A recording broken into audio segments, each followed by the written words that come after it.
We're live. Oh, is this thing on? I don't care. I want him to hear. This is the Pregame Show, your early morning shot of sports on 95.7 The Game. Come on!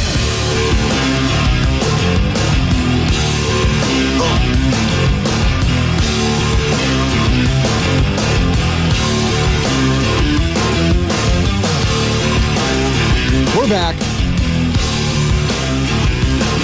Welcome in, ladies and gentlemen, boys and girls, the Pregame Show with yours truly, Joe Spadoni. And for the next hour, we got some things to discuss. I mean, where do we start? Do we start with Club Shay Shay? Oh, I mean, hey. Congratulations, Shannon. That's it. That's all I'm going to say. I don't know why it's such a big deal. We didn't see anything. Just being a healthy, active male. You know what? God love him for that. God love him. It's just, the memes were out of control yesterday. It's just the memes have been out of control all just year. It's been a good week for memes. It's just all year, all week. It's just been, it's unbelievable. And on the back burner of all the memes and stuff like that, we got week 1 in the NFL ending with week 2 starting tonight. Bills Dolphins in Miami. First game of the Amazon Prime season where we got Al Michaels, Kirk Herbstreit, and everyone else. Let's see if they've improved from last year, which was not great. So we'll see. We'll see. Should be a good matchup, though. I'm very interested in this one. Both those teams were down early in week 1. Dolphins, you could say, if Travis Etienne doesn't fumble through the end zone, probably lose that game. But he did. Credit to Dolphins. They came back and they won it with is it Jason Saunders or Sanders? I always get that wrong. The kickers from Miami, game-winning field goal. And then the Bills were down 14 early to Kyler Murray, or as our guy Lolo likes to say, calamari. By the way, Lo Neal and Evan Giddings. Every Red and Gold pregame show on Sunday. Check that out. And then post-game, we got the Red and Gold post-game show with Kyle Madsen, Mark Grandy, Sterling Bennett, doing a hell of a job. But Kyler Murray and them boys had him on the ropes. And Josh Allen does what Josh Allen does sometimes. Leads an incredible comeback. So both those AFC East teams tied for first along with the New England Patriots. The only team that didn't get a win was the New York Jets, who got absolutely pummeled by the San Francisco 49ers on Monday Night Football. And the Niners, now their eyes are focused on Minnesota. But the conversation yesterday, the conversation today, feels like it's going to be a conversation until he gets back on the field. It's Christian McCaffrey and his knee tendonitis. And I was listening to Willard and Dibbs yesterday, and Greg Cosell, who I'm going to replay his interview here in a couple minutes, because Greg Cosell, if you don't have a chance to listen to this guy, he is one of the best, if not the best in the business when it comes to film study in the NFL and breaking it down and allowing, layman's like me, or as I used to say, nubs or noobs, shout out 2008 Call of Duty chat rooms. That's what he does. He breaks it down for guys like us or people like us. That's just the verbiage you get, but also I kind of get it. I kind of don't. Greg Cosell breaks it all down, all the matchups, all the film. That's all he studies. So he's going to not only break down the 49ers win over the Jets, but also preview a little bit of the Minnesota Vikings. And he joined Willard and Dibbs yesterday, as he does each and every Wednesday at 3 o'clock, courtesy of the River Islands guest line. So Greg Cosell, going to replay that in a couple minutes. But 888-957-9570, your number's always welcome as well. Previewing the Minnesota Vikings. And this was a house of horrors last year, and it kind of set the tone in a bad way for the 49ers. Monday Night Football, Brock gets concussed in this game. Kirk Cousins dices you up. Cover 0 blitz. Jordan Addison leaking out right before halftime, gets the touchdown. Steve Wilkes, Kyle Shanahan not happy with him after that. And it was just, Steve Wilkes was for lack of a better term, a dead man walking at that point when it came to being defensive coordinator of the San Francisco 49ers. It was all over after that. He was done. Players were done with him. The coaching staff was done with him. But you know what? He stuck around, and they were an overtime period away from winning the Super Bowl. And I do wonder, had they won the Super Bowl, if Steve Wilkes still would have been here. I guess that's a conversation for another time. But without further ado, I'm going to go to our guy, Greg Cosell. And Willard and Dibbs started off this interview by asking him about Jordan Mason's performance on Monday Night Football against the Jets. Yeah, I mean, I think there's a lot there that with the run game. But if you're just speaking about him, I think that was evident even early on, but it was clear as the game progressed how physical a runner he is. And there were some clear examples where the Jets defense later in the game was not particularly thrilled with having to tackle him. He's one of those runners that you wouldn't say he's shifty and elusive. He's a downhill velocity runner. He has natural power. There's a physical presence to his running style. He has just enough lateral quickness where he can work effectively in confined space. And as I said, he's got really good finishing traits. He's a difficult guy to tackle and probably not a lot of fun to tackle. I can't imagine it. And it seemed like he got to the second level ad nauseum against the Jets defense. Those holes were gigantic. They sure were. Did they go about the run scheme differently, Greg? Because it seemed like there was less use check and more just straight ahead zone power with Jordan Mason. Yeah, there were multiple run game concepts, as there always are, with the 49ers. I think when you play the Niners, you're very conscious of having to defend the C gap. That's where, so people can kind of visualize that, right next to the center, the offensive center is the A gap. You go over one, it's the B gap. You go over one more, it's the C gap. That's kind of where their run game is foundationally built. But obviously they do more than that.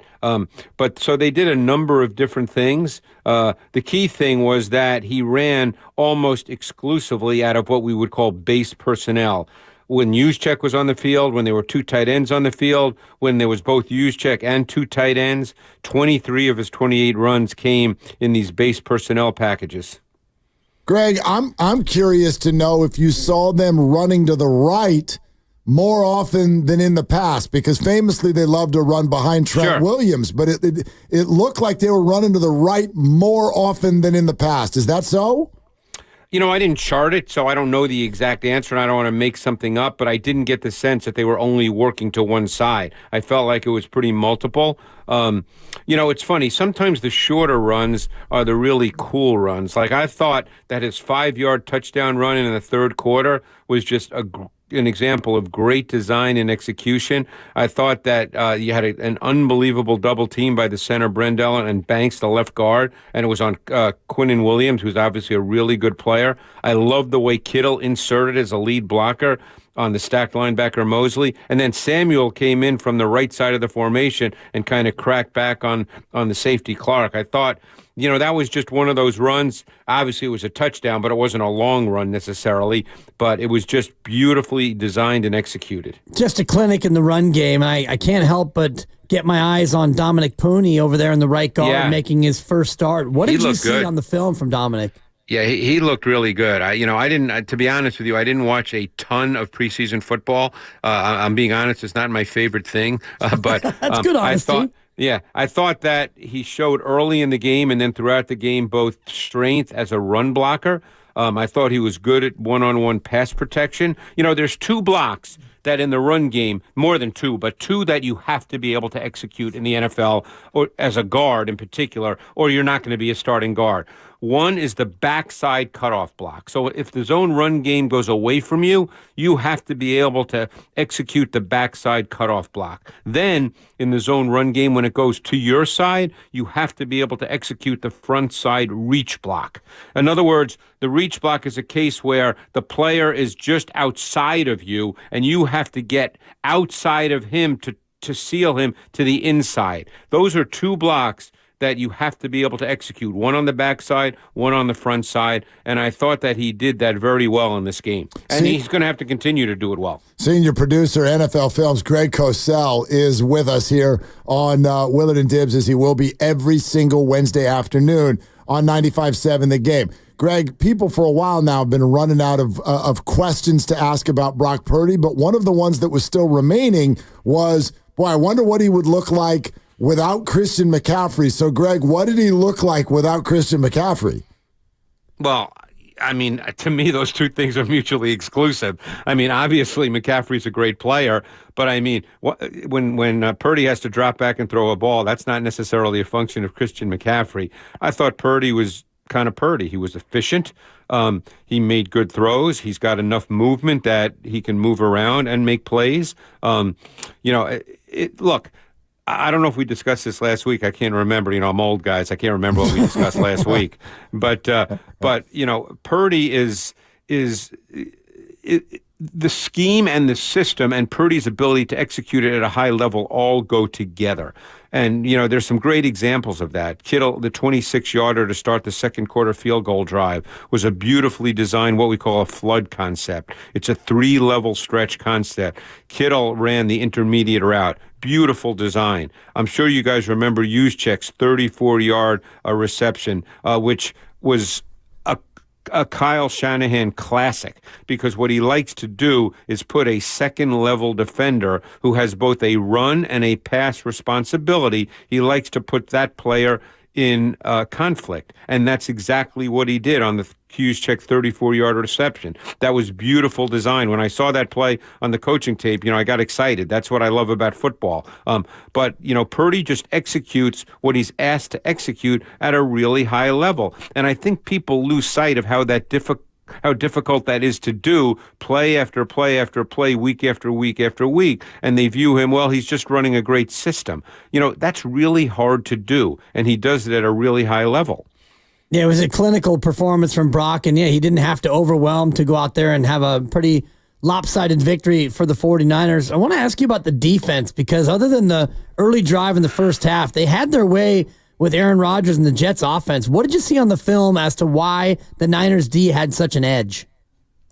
Well, I think their D-line, I mean, you could argue that the main D-line, obviously they sub and have a rotation, but when you have Bosa and Floyd on the edge and Hargrave and Collins inside, and I think we talked about Collins last week. Collins has always been a really, really good player, and I think 49er fans are going to really like this guy, and it showed up the other night. But their defensive front is really, really good, and it's just really difficult to block. And then there's Fred Warner, who I've been saying for years is just the best linebacker in football. I mean, his ability to play inside out with speed and range, and his ability to diagnose things instantly. I mean, there's no one as good as Fred Warner at the linebacker position in the NFL. And they've got the thing that I think is overlooked now, too, is they have tremendous length at linebacker, because when they're in their nickel and it's Warner and Campbell, you've got 6'3" and 6'4", and those are traits. People might not think about that,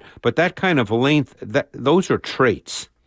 So, Greg, here's a question that comes up a lot with 49er fans. There's this thought that whatever Steve Wilks was calling last year just wasn't in alignment with, the defensive line and the secondary and whatever Kyle Shanahan likes to run.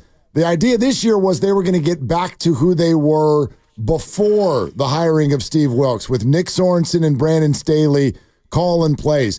What did you see? What can you explain to our audience with regard to the new regime? And I'm going to be totally honest here. Those are hard questions, and I'll tell you why. Because you'd have to be there in their meetings to understand how things are taught, what they're specifically asked to do. I mean, I think when all's said and done, like in this particular game, they hardly rushed more than 4. I think twice on what Rodgers had maybe 23 or 24 dropbacks. I think twice they rushed 5.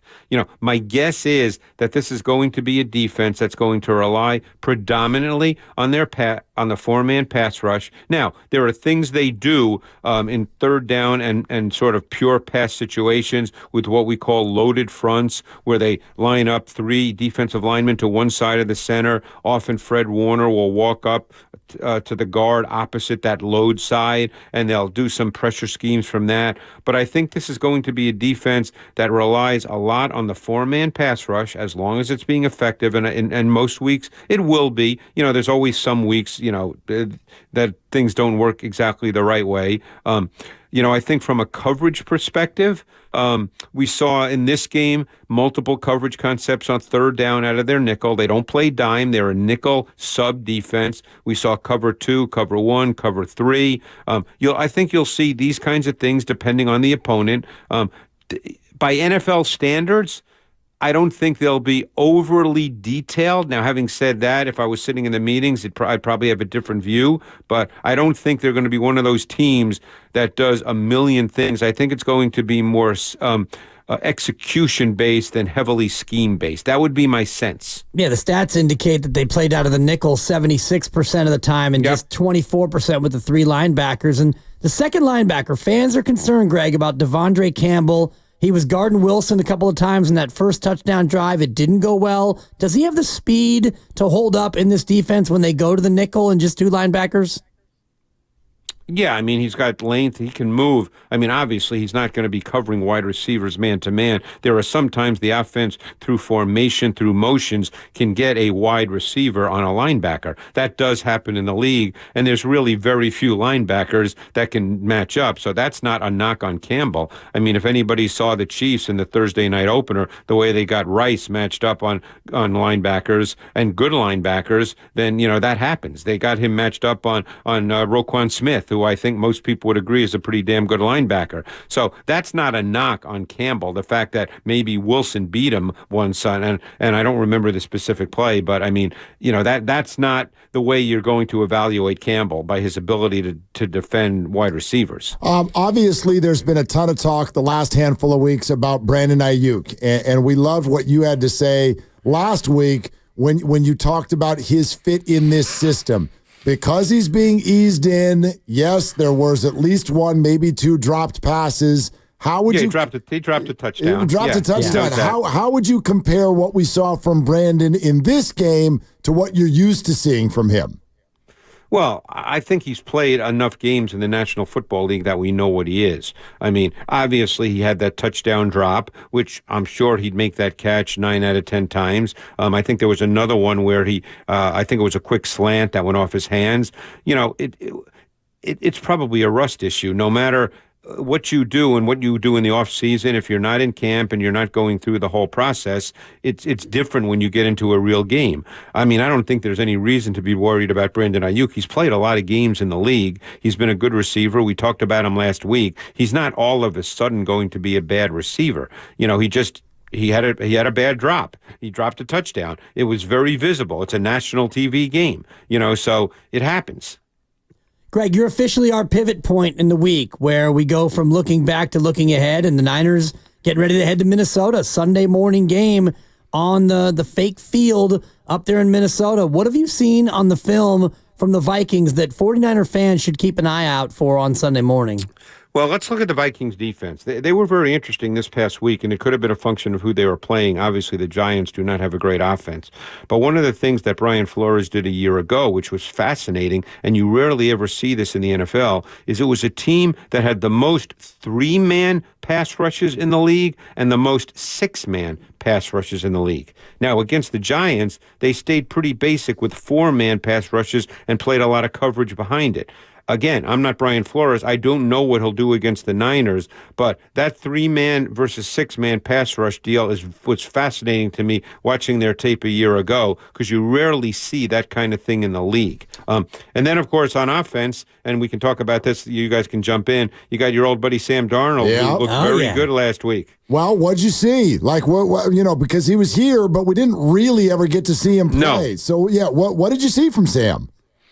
I'll tell you what I saw, and I think this is where coaching comes into play.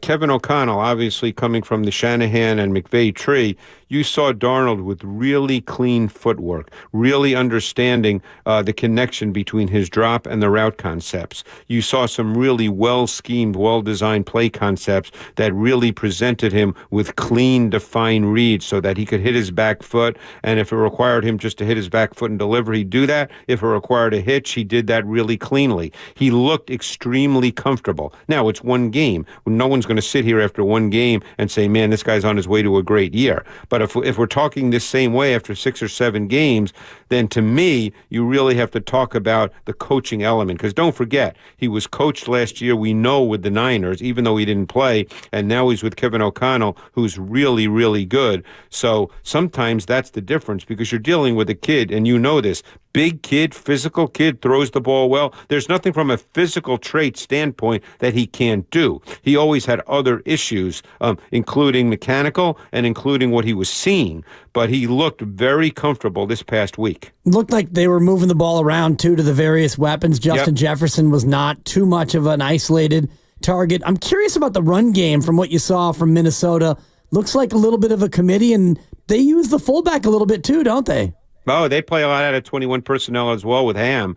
I can't, off the top of my head, remember how many snaps he had, but they did that last year. They do it now. They have a run game with the fullback as well, and they've got Aaron Jones, who's a really good back and a very good receiver. Got to be careful about that. Last week's game obviously was such that they got ahead. It was evident the Giants weren't really going to move the ball, so it didn't really require them to be probably as diverse and multiple offensively as they could be, as they probably went into the game with, but didn't need it. So we'll see how it goes. You'd assume this will be a closer game, but keep in mind, as I started this conversation, this defense did give the Niners some problems a year ago. It's a difficult defense to play against, and they can really pressure you. So that's something that the 49ers and Kyle Shanahan will really have to be aware of. Chris Forster, one of the best line coaches in the league, they'll be working on that, trying to understand all their pressure concepts with different personnel on the field, because that's the last thing for any quarterback, to start a game where you feel like you're under pressure. Well, let's talk about that a little bit. Greg Cosell, senior producer, NFL Films, with us here on Willard and Dibs. And that's to say this. Yes, it's the same concept defensively, but a lot of new personnel. Their defensive line is almost completely different. Yeah. Right? I'd wonder if you could compare that group, though, to like the Jets group. Like, what's Brock Purdy facing this week versus last week? I think he's facing a lot more diversity in pressure concepts.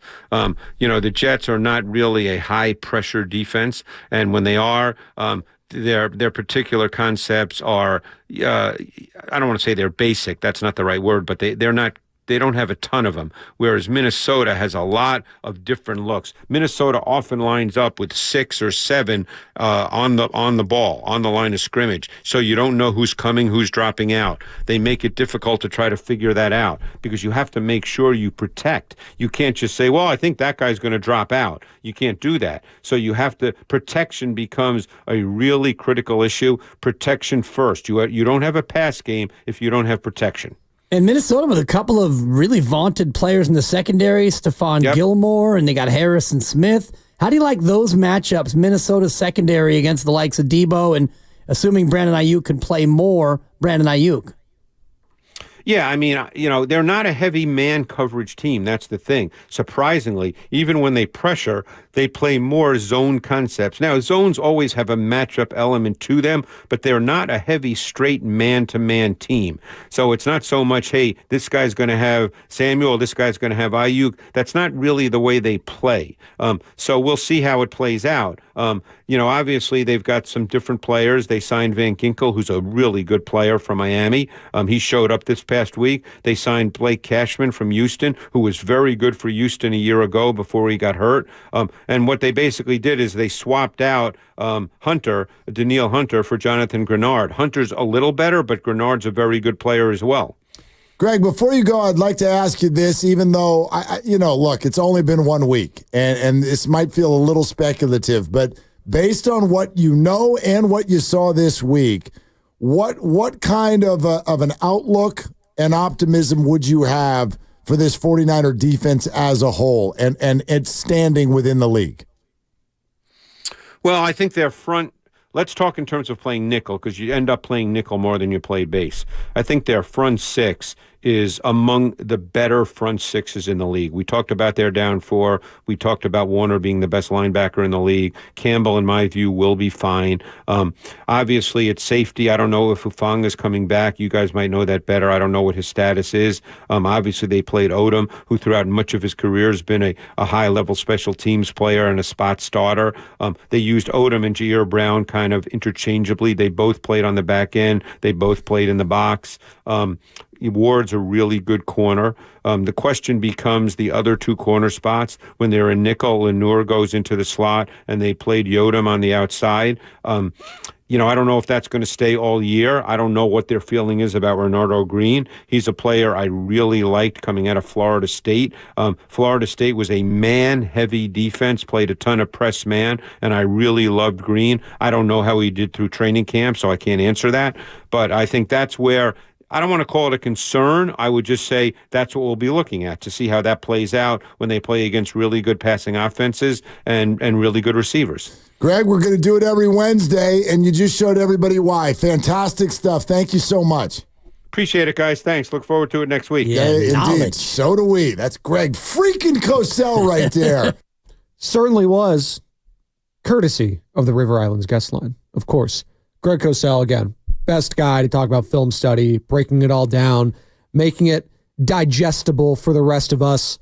And again, as you heard Mark there, every Wednesday, 3 o'clock. And I'm so excited that I get to play off all that sound and react to that on the other side. 888-957-9570. How are we feeling about this matchup against the Minnesota Vikings? No McCaffrey, no problem. We'll see on 95.7 The Game. Whether you own a local business or a global one,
It's the pregame show with Spadoni, my homies, yeah. Hey, Spadoni, shut up. I love you too, Bill. We're back. Pre-game show, Joe Spadoni, 95.7 The Game. One segment down, 2 more to go. And media availability yesterday for the San Francisco 49ers players and coaching staff is very interesting. A lot of good sound bites that I want to react to. But again, good morning to all you lovely people just getting off work, getting ready for work, getting ready for school. You know the drill.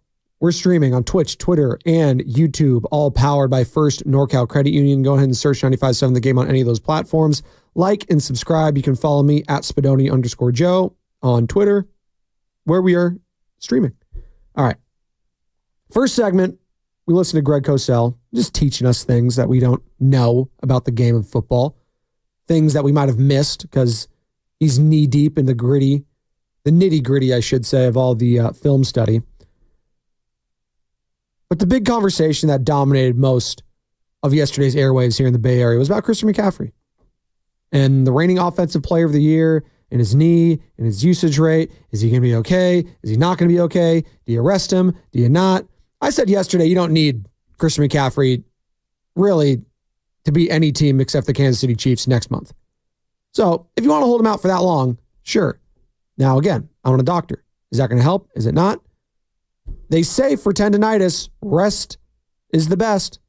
So if you're resting him for that long, I would assume that's the best thing, right? Well, here's how Dr. Brian Feely, UCSF Health, feels about the workload for Christian McCaffrey. I think when you look at his usage rate last year, he was 18 to 22 touches a game, maybe up to 25. 28 carries for Jordan Mason was the most a Kyle Shanahan player has ever had in a game.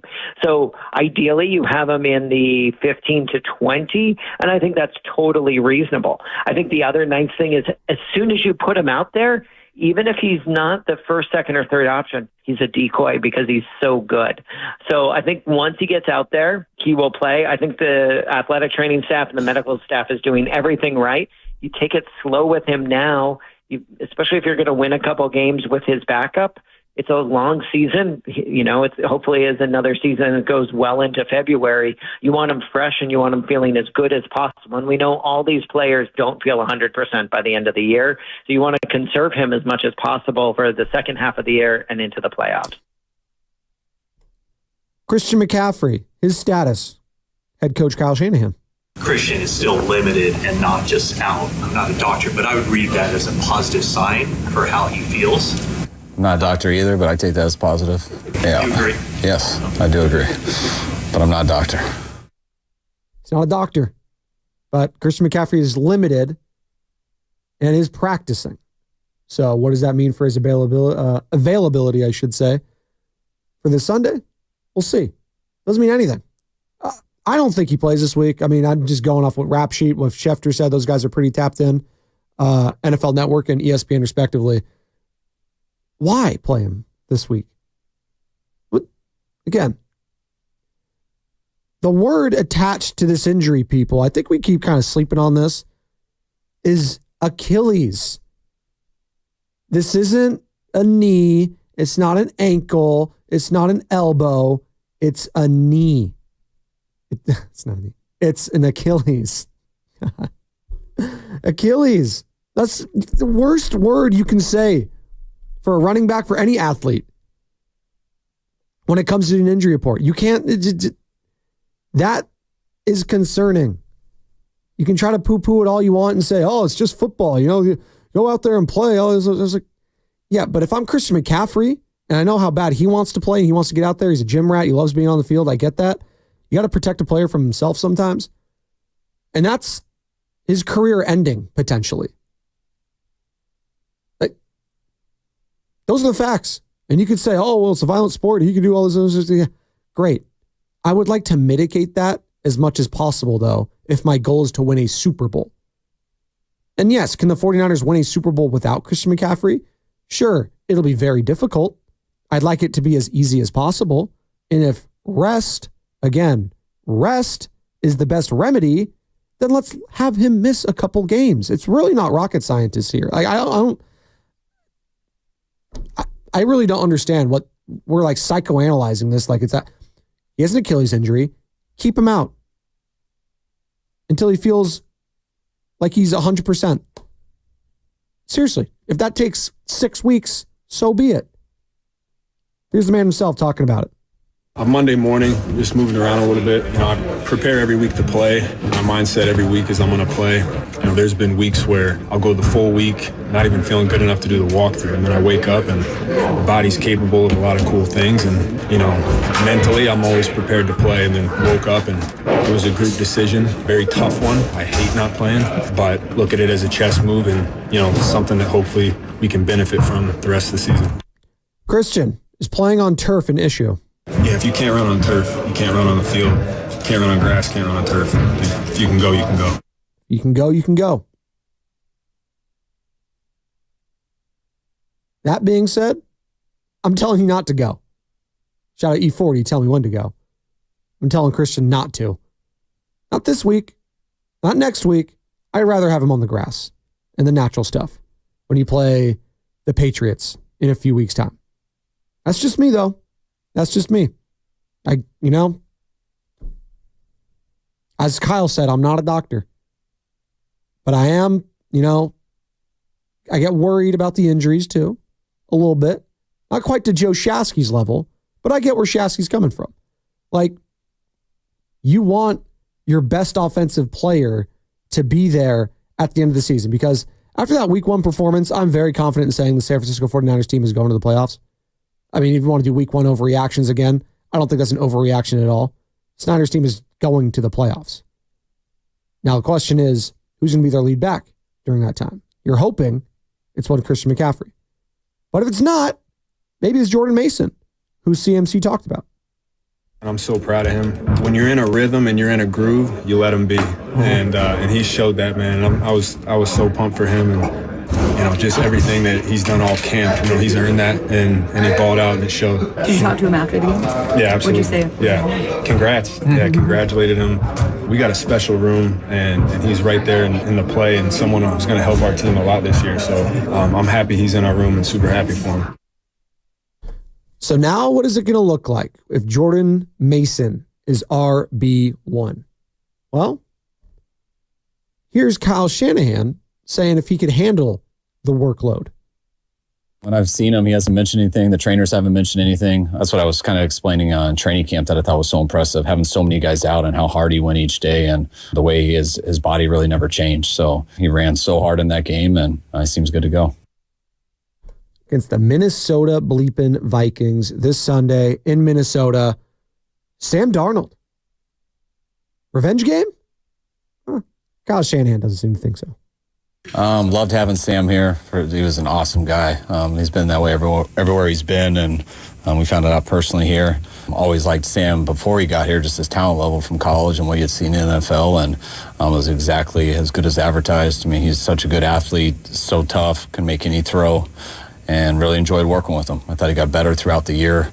I know he was always ready to get more opportunities in the games if something bad happened, and fortunately for Brock, we didn't have to do that till the last week, but it was really good having him here as number 2. All right, we're going to take a quick break, come on back on the other side. More reaction from Kyle Shanahan, from Nick Bosa, and what he had to say about this Vikings team, and maybe a slight diss at the last team that they just played.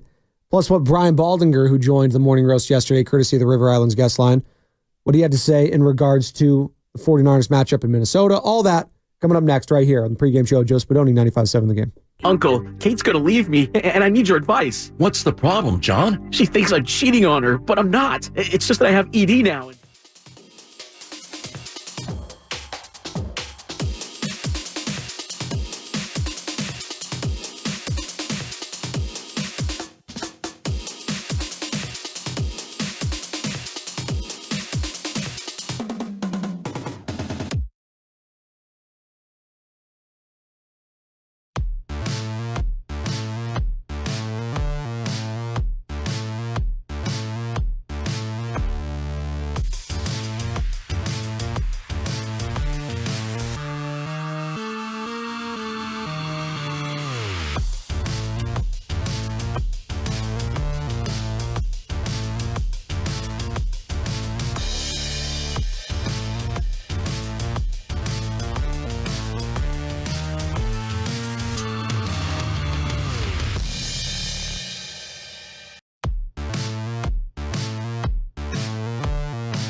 Joe Spadoni. You're listening to the Pregame Show with Joe Spadoni right here on 95.7 The Game. I'm happy with Brock Purdy. That's Vontae Hill. Of course he's happy with Brock Purdy. Why shouldn't you be? Balling. Joe Shasky, Vontae Hill. In about a little over 10 minutes. Morning roast. They're fired up. Had a great week. Here, just Niners smashing the Jets. A little concerned with Christian McCaffrey, but you know what? We're turning the page to next week already. We're officially on to week 2. Tonight, we got Dolphins, we got Bills. We'll see which one of those teams will start 2-0 and the other one will fall to 1-1. Or is there a tie? We get 1-0-1. There you go. I always love a good tie. They're random. All right. Good morning to all of you. Just getting off work, getting ready for school. On the Xfinity mobile text line, 888-957-9570. From the 415, I feel that Christian McCaffrey being out would be a problem if not for our quarterback, Brock Purdy. And you know what? I kind of agree. And not just Brock, but the possibility of losing McCaffrey for a couple weeks is it that big of a deal? Is it? I know Mason's not McCaffrey. I know the usage rate is going to go up and maybe that lessens, the quality of JP Mason's runs. I understand all of that. And I don't want Deebo Samuel to have 6, 7, 8, 9 snaps at running back. Because I'd like him to be a wide receiver. And if he's going to have any of that sort of stuff, I'd rather him just be in the return game. Just do that. Might as well. But there is a trickle-down effect. And how long is that going to last? Well, here's Brian Baldinger, who joined the morning roast yesterday, as he does each and every week. It was Wednesday yesterday. Usually it's on a Tuesday, but Monday Night Football pushed everything back. Baldy, the best in the business, the breakdowns, everything, our 95.7 The Game NFL Insider. Here's what he had to say yesterday in regards to the 49ers offense without Christian McCaffrey. But you can't play at the same level without Christian McCaffrey. Credit Jordan Mason and everything else on Monday night, but you're not going to play at the same level without him.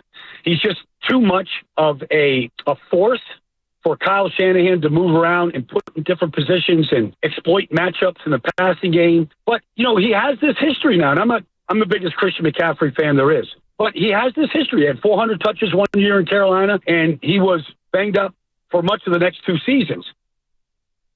That's Brian Baldinger. Yes.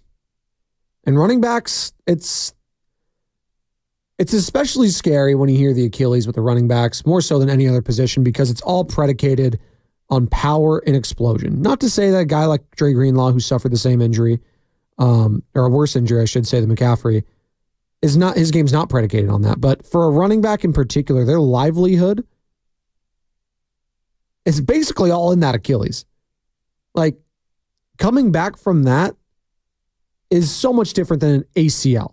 Right? We saw Adrian Peterson come back from the ACL. I think he was the comeback player of the year. It was him and Peyton Manning, I want to say, that year, where AP just went off, and it was Peyton Manning's first year with the Broncos, where he was just absolutely ridiculous, one of the greatest offensive seasons we've ever seen in the NFL. Achilles is different, though. We saw it with Clay. We saw it with Kevin Durant. We've seen it. Well, we will see it with Dre Greenlaw when and if he comes back this season. It's just the injury you don't want to mess with. That's why a lot of Niners fans are like, let's just ride JP Mason for a little bit. It's not, mess around here and play when it comes to this particular soft tissue, because we haven't seen a running back come back from it and be that same player. I haven't seen yet, and maybe I could be wrong, I'll look it up. I haven't seen a wide receiver, I haven't seen a cornerback come back from that injury and be exactly, and I'm saying exactly, like they were. They're going to be slightly worse, if not a whole level below. Crabtree. Yeah, he ended up having a good career. I don't think it was ever the same. Richard Sherman, he was good. I know you can say, he was an all-pro again. I was like, yeah, but He's getting torched by Sammy Watkins in that Super Bowl. Legion of Boom Sherman, I don't think that happens. So, yes, can you come back from it? Sure. But you're going to be not the same player. And for, again, a guy like Christian McCaffrey, whose game is predicated on explosiveness, on the quick cuts, all of that, the lateral movement, which is the word we used a lot with Klay Thompson last year, who I get is a lot older than Christian, who had not one but two major tissue, soft tissue injuries, I should say. I get it. Just trying to be safe. That's all I'm saying. Here's Baldy talking more about CMC and resting the Achilles. The problem is that he's such a worker. You know, he's such a guy that his workouts are important. His training is important. It's hard for him to rest. And really, tendonitis is something, and I don't know exactly what the issue is because we're all just hearing about it really for the first time, the extent of this thing. Tendonitis doesn't go away without rest for the most part. You can treat it with anti-inflammatories. There's things you can do. An inflamed tendon, I don't care where it's at in the body, rest is usually the number one bromide in order to get that cleared up. And so that's just not his mentality. So I got to see how they treat this right now. All right. Enough about the Achilles. Let's go back. Let's go forward, I should say, to what we were talking about. And that's going to be the Minnesota Vikings. And this matchup, 49ers right now, this is via DraftKings, are 5.5 point road favorites. So I think it started at 6.5, so maybe some money coming in on the Vikings, dropping a full point there. But 5.5 point favorites on the road here. Sam Darnold, you know, what do you expect from him? They had a great game against a really bad team. The Giants are awful, so I don't know how much stock we put into that. And again, it's week 1. How much stock are we putting into that? We'll see.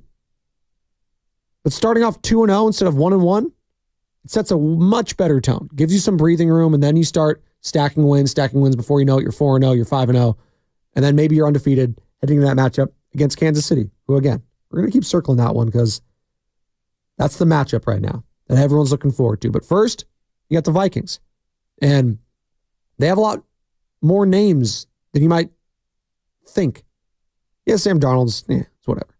Aaron Jones, he's a damn good running back. Had a great game last week. Justin Jefferson, you know him. He's the best wide receiver in football. I mean, what do you want me to say? He's the best. Jordan Addison, also very good, but ankle injury, I think he's going to miss this game. They brought in Stephon Gilmore, a former DPOY. Now he's a little older, but still serviceable. They got players all across the board in this game. I don't think it's going to be as easy as it was against the New York Jets. And if you don't take my word for it, take former DPOY Nick Bosa's word for it. This week, I think we're playing a better, honestly, a better team that's, they're playing better football, it looks like, and they run the ball well, and we're going to have to be better in our techniques. We kind of got away with some things last week. So yeah, we have to hone in and not pat ourselves on the back. Nick knew what he was saying, but also he kind of like tripped himself up there. He's like, do I say it? Do I not say it? The Vikings are just better than the Jets. Listen to that one more time. He didn't want to say it, but eventually doubled down and just said that the Vikings were a better team than the Jets. This week, I think we're playing a better, honestly, a better team that's, they're playing better football, it looks like, and they run the ball well, and we're going to have to be better in our techniques. We kind of got away with some things last week. So yeah, we have to hone in and not pat ourselves on the back. He went from, they're a better team. Oh, they're playing better football. At least it looked that way. It's okay. Just say you think they're better, Nick. I mean, they put out better film. Sure. But again, how much is that going against the New York Giants? Like, do I think the Jets right now could destroy the Giants? Yes, I do. So what does it mean, really? I do think the Niners win this game, and we'll get more into that tomorrow, but there are some matchups that Minnesota could potentially exploit. Again, the first and foremost is the secondary. Is that still, the weak link, quote unquote, with Lenore out there? You know what you're getting from Charvarius Ward, But you still got young safeties back there too. Tig Brown. It was a great first week performance. Are they going to get more tested? I think so. Here's Kyle Shanahan talking about what stands out with the Minnesota Vikings. I mean, they have one game from this year, but, it's, going off of last year in this game, it's, similar how the Rams were. Kevin does a real good job just balancing out his drop back game with his play action, his keepers. They mix in tempo and hurry up at all times. So you got to constantly be ready for that. Sometimes they're just going fast. Sometimes they're making a lot of checks at the line of scrimmages, but it's a very good offense. Player friendly, gives his guys a bunch of chances to make plays, and got a lot of respect for what he's done there. Kevin O'Connell, head coach of the Minnesota Vikings, who Kyle referred to there, done a hell of a job. Again, I gained a lot of respect and admiration for one Kevin O'Connell through both the quarterback doc and the wide receiver doc on Netflix.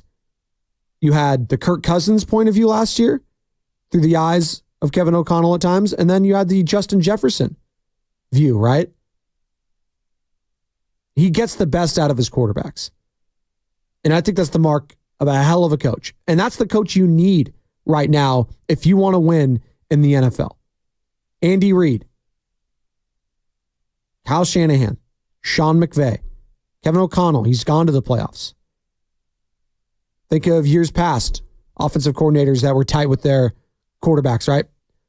Or their head coach, Doug Peterson, winning one with the Eagles. Now, there's exceptions to the rule. And probably the biggest one is Tom Brady and Bill Belichick.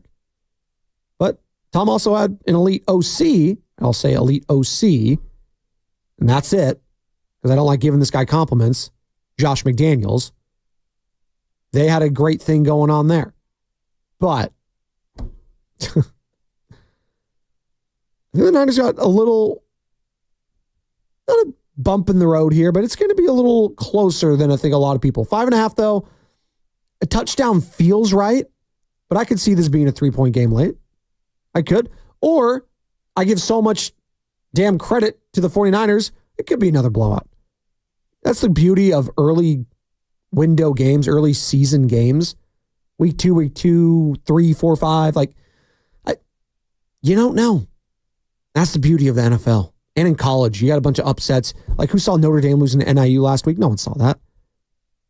We saw New England Patriots beating the Bengals. No one saw that. Early season football. Chaos. That's what we love. It's like March Madness, but September Madness. It's better. Yes, it is better than March Madness. You can't even watch that sport through the regular season. You have to just wait till the playoffs. That's how you know the sport's not great. But we just love the bets. That's fine. Something I do know is great is the morning roast. And they're coming up next. Bonte Hill, Joe Shasky. They're going to be previewing this matchup against the Minnesota Vikings. They're going to go behind enemy lines. All that and more coming up next right here on 95.7 The Game. You're listening